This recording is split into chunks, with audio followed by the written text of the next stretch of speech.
to today's workshop that talks about achieving business win for your venture. Now, understanding this is a very crucial step in the process of converting your idea into a functional startup, as it helps in designing and positioning one's products or services to match their customer needs, analyze their pains and gains, and ultimately aims at solving their problems. What the startup scene calls product market fit or a problem solution fit. Now, for someone who's just getting started, all these terms might seem a bit intimidating, but it's extremely important to get both these bits right, yeah. If you're looking to build great products. So to help you understand how to leverage this powerful tool by breaking down what exactly value proposition means for a business or how to achieve a business fit, we have Murlidhar with us from Startup Cell of Innovation Garage as a speaker for today's session. We'll be talking about the ideal framework for fitting a product to users' needs by taking you through value propositions of successful companies like Apple and Canva. On that note, I would now like to request Murlidhar to take over from here. Thank you so much, Kirti. Good morning, everyone. I am Murlidhar Vedantam from Startup Cell of Innovation Garage, and welcome to today's session. In today's workshop, we'll be talking about business fit and value proposition fit. And this session, this is being conducted by the guidelines of All India Council for Technical Education and Institutions Innovation Council. So these workshops, as Kirti said, are to aid you and help you in your startup journey while building your products. There will be like many instances where you have to take care of other aspects just other than product building. There will be many other aspects you have to take care of to build a successful business. So these workshops are there to help you through your journey. So talking about today's workshop is about value proposition fit and business fit. Why do we actually need this? Let me tell you what we will learn from this particular workshop. So in any particular startup, we get an idea, we build the product, and then we launch it. These are, the front faces of the particular startup. But in the background scene on the paper, there are many other, aspects of startup which actually matter a lot.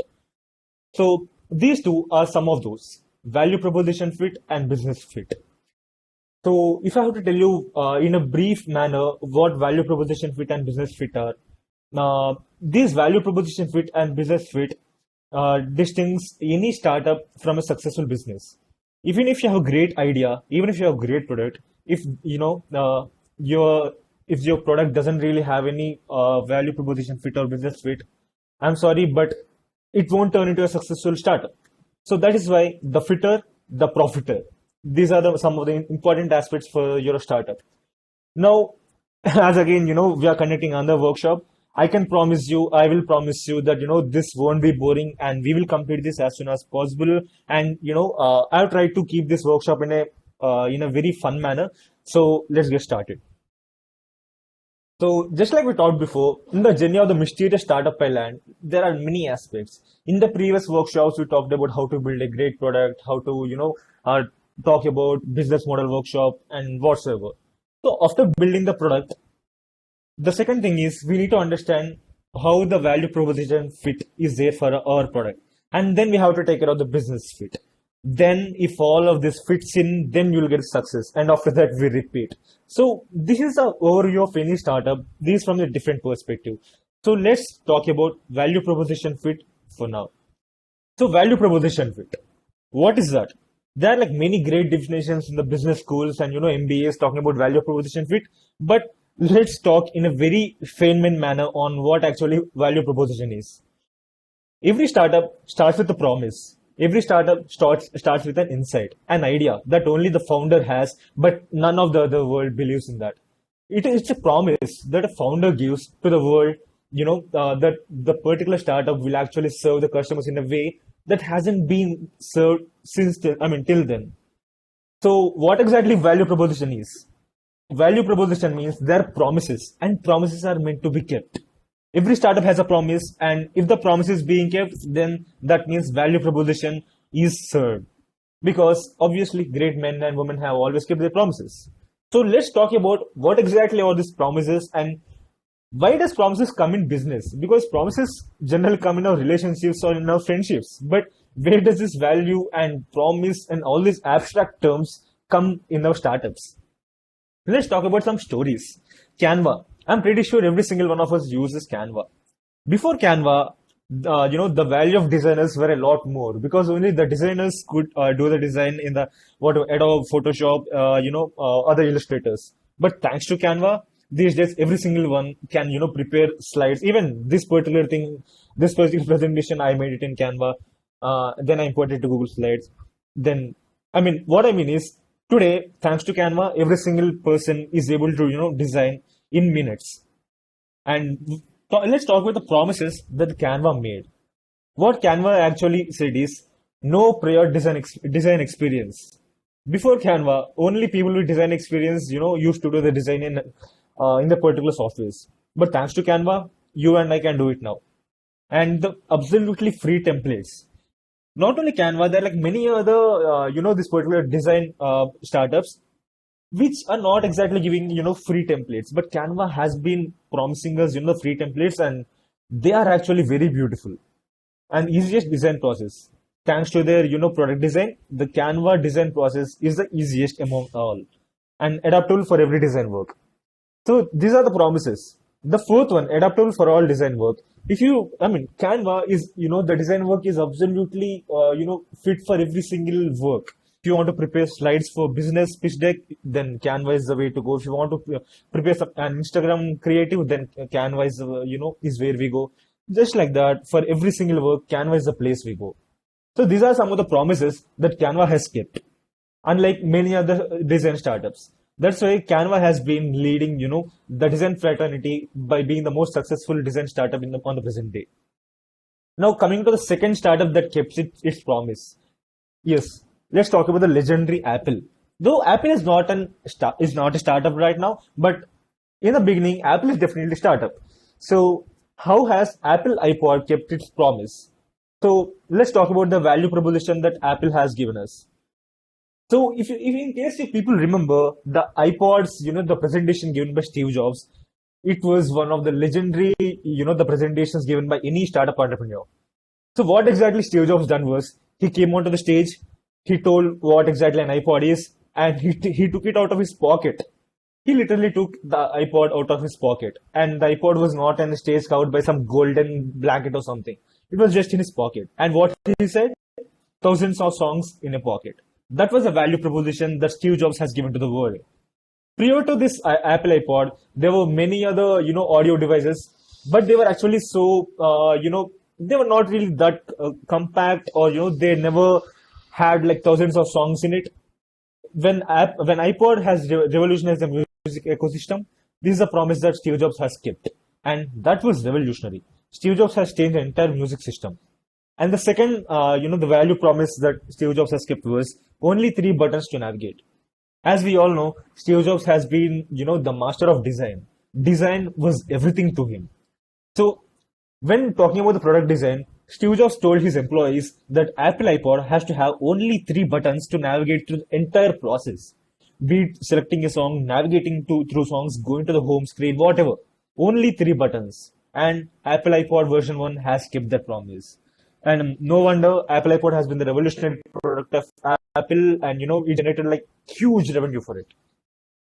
Now, okay, now we talked about some stories of how to, what value propositions some of the greatest startups have ever done. Now talk about how to achieve it. Just like I talked before, keep the promise. Know the promise that you are giving to the customers and just work towards it and keep the promise. And after keeping the promise, communicate that promise to your customers by the channels like marketing and through product. Because even if you have a promise, the customers have to know it. Otherwise, it's just a promise that you have given to no one. It's just like you're talking to air. But we talk to customers. Customers are everything for us. So talk to your customers on what exactly you're doing and what exactly is going to serve them, so that they can use it and they can understand that you're actually doing something for them. And the third thing, design, design, and design. Because in the present days world, many startups are coming with the same idea. I mean, it has been, the present day startups are just copy of a copy of a copy, more efficient manner, and bringing in more, in the best efficient manner. And how are they doing it? By improvising the design. By the product design is becoming complex every day, making it easier for the customers. So design is a present day's, that one particular Midas touch that every entrepreneur has to take care of. And the fourth thing is customer before anything. Because customer before anything, we often talk a lot about this. We say customer is the god, customer is everything. But while building our product, we often forget our customers and just build our product by the idea that we have in our mind rather than what customer actually wants. That's a cognitive bias that we all go through. So we every single second we have to keep in mind that think from the customer's perspective, think from what value you are adding to the customers rather than what value you are adding from the perspective and the only cage that is in your mind. So first keep your promise, and second, after keeping the promise, tell your customers then on how you are actually keeping the promise. And the third is design, design, design, and the fourth is customer before anything. Again, these four are very generic, but we often forget this. In fact, we never remember this. Had we remembered this, I mean, startup failures are not really, doesn't really happen much if we remember all these aspects. So now, as we talked about value proposition fit, let's talk about business fit. Okay, what is business fit? After completing a value proposition fit, don't we generate profits? No. There is another aspect called business fit. Because let me tell you where business fit comes into the picture. Again, let's going on to the same slide that I talked about before. In the journey of the mysterious startup island, we first build our product. Product building, done. Next, value proposition fit. Yes, done. What next? Business fit. Why? Why is it needed?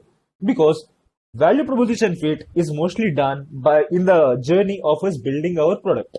Right. We build our product and we align it with customers' values and the promises that we keep. But there is another aspect of every startup that needs to be done. That is business fit. Because even if you build a great product, even if you build the best design and the greatest ever startup that has ever been there in the planet, if there is no business to it, unfortunately, that is called non-profit organization or just a charity, right? But we are not there for charity. We are there to earn money. That is business fit. So every time we need to understand that if your startup is actually generating revenue or not. So this particular aspect, business fit, is very important. Imagine if Steve Jobs, had built the iPod, but never actually, marketed it, never actually, taken feedback from customers, asking if they like it or not. You know, what would have been the situation if Steve Jobs just built an iPod and just released it without any promotion, like the presentation, the legendary presentation that he had done? It would have been waste.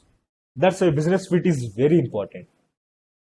So, to tell you in a brief manner on what exactly business fit is, after building your product, after you keeping the promise, we have to make sure that every single user acknowledges the promise because we are doing it for them, right? It's like, a mother, cooking her child's favorite dish, but never actually, letting her child taste it. It's only when the child tastes it, then the mother actually feels happy. The child tasting part is the business fit, and the mother cooking part is a value proposition fit. Right. So that's why we have to make sure that every single user actually acknowledges this particular business fit. If the user acknowledges the business fit, in a good way, that means the user actually loves it. So now let's go through what actually business fit is and what are the aspects that we have to take care of while maintaining the business fit. There are three major aspects in the business fit. One is problem solution fit, product market fit, and business model fit. Okay, again, three technical terms, and do we have to understand definitions for us, to go and actually get the product, business fit? Nope. Let's make it in a very simple way. Let's talk about problem solution fit. Let's make it in a very fun way. The first problem: people can't walk till restaurants to get good food. That has been the problem till 2010. I am lazy, and I'm pretty sure most of the. I mean, okay, none of you are lazy. Only I am lazy. I am lazy, and I don't want to walk to get to my hostel door and serve. And a good solution for it is online doorstep delivery, that is Zomato. And the bad solution for it is someone coming and motivating me to walk. That is the worst solution that anyone can give. Even if anyone comes to my hostel room and gives me a session on how to walk fastly, I'll just slap him because it's the worst idea. And that is called Boomato. Boomato is my friend's worst startup that has never been that has never been successful. And Zomato is not my friend's startup, but it is deep in the goal startup, and it is successful. You know Every problem has a good solution and a bad solution, and we need to make sure that our solution is actually a good solution and not the worst solution. Now let's go to the second problem. No own vehicle for commutation. Right. Now I have to go till Ryan's, but I don't have a vehicle. But Ryan's is like 15 minutes walk. Again, I told you I'm a very lazy person. I don't want to walk. Right. And what is a good solution? Online ride booking. Ola guy comes to the main gate and takes me to Ryan's and I pay him 20 rupees. It's a good solution. And what is the bad solution? Steal neighbor's vehicle. Imagine me going to, going outside my hostel and, just breaking the cycle lock and, just taking it to Ryan's. Then I'll become a thief and, I'll be in the jail the very next day. And the name is called Zula. And again, it's one of the failed startups of my friend. It's one of the worst ideas that I have ever listened to. Right? Stealing neighbor's vehicle is not a good solution. Online ride booking is a good solution. So in the problem solution fit, we have to make sure that our problem and the solution aligns with each other, right? And the second thing is product market fit. Product market fit is one of the most interesting topics in the startup. Let me tell you why. Again, this product market fit has many definitions in the MBA avenue, but I will put it in a very easy way for you. Let me tell you a scenario. Imagine that it's a working day. Imagine that it is a Thursday afternoon in Bangalore. Thursday afternoon in Bangalore. And you are in Koramangala, right? Thursday afternoon in Bangalore in Koramangala. And it is a very, it is a very good happening place, right? There are like many shops and, customers regularly come and go, buy everything and everything. But again, Thursday, that means everyone will be in their office. Thursday afternoon, that means everyone will be in their office working. Okay, now you understand the context, right? Thursday afternoon, Bangalore, Koramangala, everyone will be in their office. Now, if you build a product and in Koramangala, if you put a stall, selling your product, saying that you are giving your product for free. Okay, again, I'll repeat it. Thursday afternoon, Bangalore in Koramangala in the most happening place, and everyone are in their offices. None of them are in the streets. Everyone are in their offices, and you put your product on street stall, saying you are giving it for free. Okay. Now the context is set right. If if the people leave their office and come to actually test your product and love it, then that is a right set scenario. Right set scenario is where people actually coming from their offices only to test your product, only to take your product. When even they are busy in their lives, they come and they test your product in their busy day of life. That is called product market fit. And the left side is where we have no product market fit. No customer comes to you, even though you are giving it for free, right? So I'll just repeat it. In a busy day, when everyone just busy in their lives, and if you are giving your product for free, and if customer actually comes and tests your product and loves it, then you have the product market fit. But unfortunately, if no customer comes, and even if a customer comes, they test your product and they're like, okay, we'll get back to you. Okay, all the best kind of thing. Then you have no product market fit. Product market fit is just, when you're giving the perfect solution by adding the perfect value to the customer, then you will see the crowd in your shop. You will see the traffic in your website. You will get many messages in your WhatsApp. You will get many mails from your clients. You will get many funds from your investors. And if you see none of these, then I'm sorry, you don't have product market fit, and you have to reiterate your previous slide, that is problem solution fit. Right? Hope you guys. Let's go through the business model fit. Oh, I forgot about this business model fit. Gautam Prakash and I had done this business model workshop last week. So I don't think I should repeat this because I'm pretty sure all of you has attended it. Right? So let's just skip business model fit because it is a very boring thing. But no, I'm a very good guy and I'm a very good workshop. I take very good workshops. So I will maintain my value proposition fit. I will maintain my promise. I added a promise in the beginning of the session telling I will explain everything. So even if I conducted the same, even if I explained the same business model thing last week, I will again repeat it for you. Business model fit. As we talked in 2 weeks back about the business model canvas, this is a business model canvas and it has like 8 segments on what values you are adding to the customer. Right from the customer segment to the revenue, to the unique selling proposition, to the key partners and whatnot. If your startup, if your idea, if your product, if your relation with the customers, everything fits perfectly in the business model canvas, then it is called business model fit. If it doesn't fit correctly, and even if some part of this business model canvas seems dry for you, then that means you have to sit on the table and again start working. Why is this actually important? Because your idea, your product, your website or whatever, your revenue, it all definitely matters. But if if you can't keep it in a concise manner and try to in this particular framework, if you can't, understand where the things are going wrong when things are going wrong, then that's not a good way. Why we put everything on one chart, trying to understand what's actually going right or what's actually going wrong in our startup. That's why business model fit is also very important. Business model fit is a third aspect of the business fit.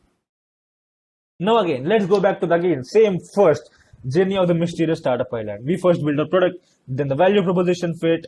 Value proposition fit is again, I'll repeat. What promises have we made to the customer? How we actually kept our promises, and how much customer loves us. Next, the business fit. The business fit has three aspects which we discussed just now. And after that, we'll get the success? Definitely. Because you can ask me, okay, is it that easy? It's definitely not. Because these are like very abstract terms, and if you have a value proposition fit, that means you are definitely adding, a value to the customer, and you are giving something that the customer wants. Business fit, that means you are not only adding value to the customer, but actually the customer is actually willing to pay for it. When the customer is willing to pay for it, then you are definitely going to become rich. Then you are serving to the customers and you are becoming rich. Then that means it is success. And next, everything is done, bro. I have built the product, value proposition fit, business fit. Okay, all MBA terms. I have never done MBA. I'm only done BTech. I'm tired with my life. What next? I've also got success. Okay, what next? Just repeat, bro. Because at the end of the day, it's never the end. Okay, that's a bad dialogue. But at the end of the day, you again have to start. I mean, every day is a war in the startup. Every day you have to find your own product market fit. Every day you have to find your own, business model fit. Every day you have to keep checking if you are adding value to the products, I mean, to the customers by your products or not. If not, then again, every day go to the war, just build your product right, talk to your customers, and make sure you earn enough profits, right? So that is just repeat. Every day is a war, and every day you try to, just take new birth and add value to the customers. So that's what it is about value proposition fit and business fit. Hope you guys understood the session and hope you guys didn't sleep in my workshop. Please don't sleep in my workshop. Just because I sleep in my lectures, I don't want you to sleep in my workshops. Thank you so much. Muralidhar Vedantam signing off. All right, that brings us to the end of today's workshop. And thank you, Mudi, for the session. The insights shared did simplify the product discovery and design. And yes, I hope no one slept during the session. To reiterate the key principle discussed in the session for leveraging the value proposition tool, the ideal way to proceed is to just simply articulate whatever the assumptions you have for your business. Try to map them with the canvas which is shown to you in this session and the previous session of business model as well. And try to validate those assumptions against your customers. And this would be very beneficial if you're able to apply these learnings while working on your idea or product. So that being said, I hope everyone found today's workshop worthwhile. Thank you everyone for joining us today.